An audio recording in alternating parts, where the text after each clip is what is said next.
Hello and welcome to Tonalist Painting by M. Francis McCarthy. This is your painter in residence, M. Francis McCarthy. And the painting we're doing today is a redo I've done recently. It's called Fleeting Light, and the size is 8 by 8. In fact, you are looking at the original iteration of Fleeting Light right now, which was it's kind of loosely based on a scene from France. I painted that back in 2013. Never really came together. As a matter of fact, I not only revised that once, but I also cut it down in size to an 8 by 8 from 8 by 10, which still wasn't helping it. And so you're going to see the scene that we are doing today is it doesn't relate to this at all, other than it shares some similarities in color. And of course, bits of this painting will be peeking through the new painting, which you're going to see me doing before your very eyes right now. I'm sorry I didn't get you guys a post on Sunday, which would have been most of the world's Saturday. I was down in Auckland. I was seeing David Icke, which was great. He's a great speaker, and if you haven't heard of him, check him out. It's Icke, David Icke. He's just a researcher and also known as a conspiracy theorist, and I guess I'll leave it there for those of you that really aren't interested in that kind of thing and would just prefer to hear about art. So you're wondering, how's it going in the studio? Well, I've got 6 paintings I'm going through right now. I finished all my first passes last week, and this week I've been working on second passes, and which, the first pass basically decides if the paint's going to be any good, but the second pass really is where a lot of the interesting textures and feeling can come into play. And I probably spend almost as much time on my second pass as I do on my first. It's like a completely different mindset, though, in that with the first pass I'm basically laying color right over my ground color. So and of course my drawing, my initial underpainting, which would be drawn with a brush. But the whole painting comes together in the first pass. But the second pass is more of a whole different approach to painting. If you watch, in fact, we'll probably see a little bit at the end of this. It's far less direct. I am working with the brush a lot lighter. Oftentimes I'm just sort of dragging the brush over the surface, so paint just adheres to the peaks of what is already there. Also, second pass, I'll do a lot of glazing, and I always start with glazing. I pretty much probably glaze everything I do now in some degree or the other, and it's almost always a given I'm going to throw some black on there in some certain areas, and I may warm up things with my transparent earth yellow, which is a color from Gamblin that I like a lot. It's sort of like a yellow ochre, but it's not opaque. So, I mean, if you were to add white to it, it would look just like yellow ochre. It's pretty good. It has a bit of greenish cast. So a lot of the times I'll modify that with a little bit of burnt sienna. And I know I've talked about this before, but I really don't worry too much about repeating myself, folks, because, well, first of all, there ain't nothing new under the sun. I mean, it's all been done before. It's all been written before. The thing is, have you heard it before? Maybe you have, maybe you haven't. I don't know. You can always say, well, geez, I heard you say that before, Mike. And if that's the case, then you're a big fan of mine, and I really appreciate it. So the second passes I've got, actually today is, it's Friday here in New Zealand, probably Thursday up there in the US and Europe. And I had to stay at the house today because they're upgrading my internet.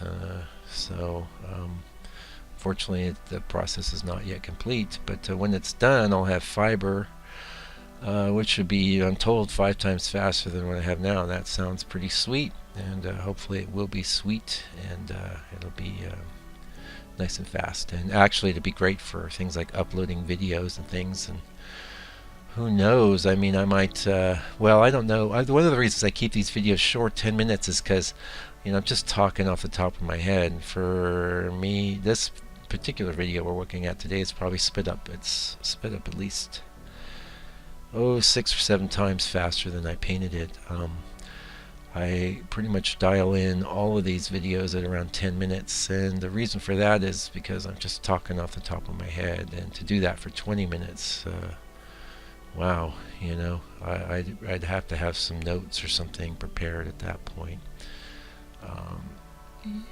Today was a little different though, because since I'm sitting here and the guys are banging around in my house, in my garage and whatnot, I went ahead and actually typed up my blog post prior to doing the video, which is the opposite that I usually do. So I already know what the blog post is about, and it basically started as a post about painting being a collection of gestures, and you can see that right now. I'm making thousands of little gestures, some big, some little.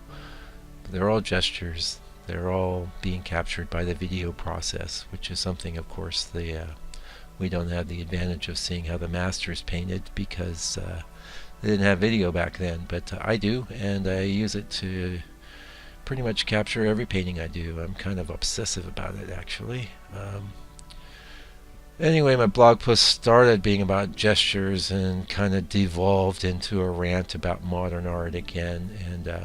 And sorry about that, folks, but it really does irritate me. Some of the absolute, in fact, what really sparked it was someone. I always think it was a guy online. It's like a lot of what is called art today, these days, is pretend art, and it's not being done by artists. It's being done by pretend artists. They think that they're artists because they say they are.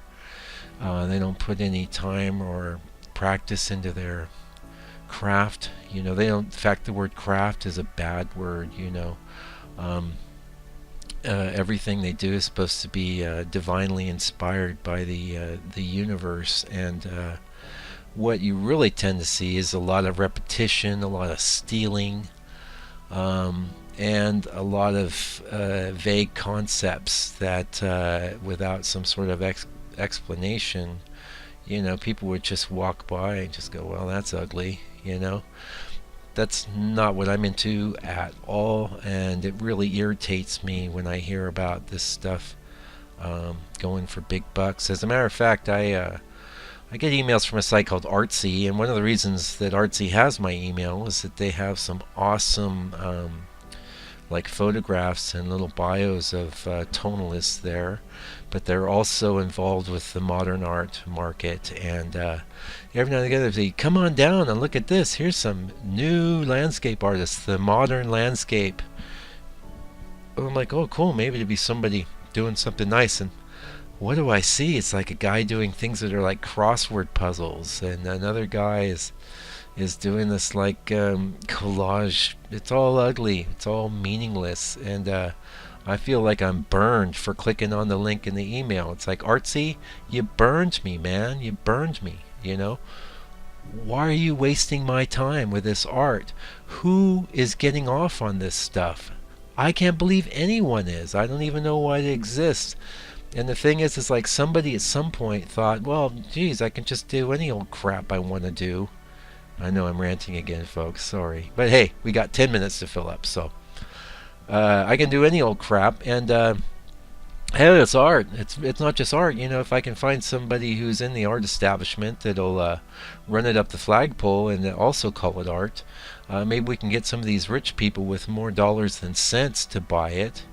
And heck, we're on a roll. We got something going on here, and I got a name now. That's the deal. It irritates me because there's no substance there. There's nothing to move you. And as I stated in my blog posts, I'm not opposed to abstract art or modern art necessarily. What I'm opposed to is pretend art. I'm opposed to pretend artists, and I think if you need some sort of a sheet on the wall explaining to you why something's there and why you should care about it, it's probably no good. I will say, and I did say in the blog post, I believe it requires some education to really appreciate good art. Unless, of course, you're an artist and you have that bone deep faculty just coming from inside you, from a soul level.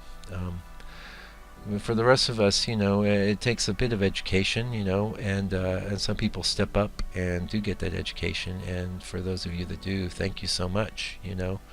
And for those of you that are doing it because you're artists, thank you too. Thanks for putting good things into the world, and thanks for following this video series and my blog posts. Anyway, rant over. I can see we're getting close to the end of this video. Thanks for joining me today. If you'd like to see more of my work, go to landscapepainter.co.nz. Check it out. I will definitely try and be back Sunday. Actually, this is going to be Sunday's post, so don't expect anything till next week. Anyway, have a good day. Take care and stay out of trouble.